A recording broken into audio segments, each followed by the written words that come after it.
Catering స్టైల్లో వంకాయ curry అండి. వంకాయలు పాడవకుండా సాల్ట్ వేసుకోవాలి వాటర్లో.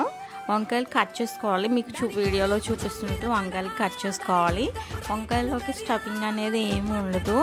కర్రీలోకి మసాలా అనేది వేస్తారు. మసాలా వేరుశనగల గుళ్ళు, కొబ్బరికాయ, తెల్ల నువ్వులు అనేది మసాలా అండి. చింతపండు అనేది నానబెట్టుకోవాలి. మీరు మా వీడియో చూడండి. కర్రీ క్యాటరింగ్ స్టైల్లో వంకాయ కర్రీ అనేది ఉంటుంది కాబట్టి మీరు వీడియో చూసి ఇంట్లో ట్రై చేయండి, చాలా బాగుంటుంది. మా వీడియోని లైక్, షేర్, సబ్స్క్రైబ్ చేసుకోండి. గంట మాత్రం కొట్టడం మర్చిపోవద్దు. Thank you.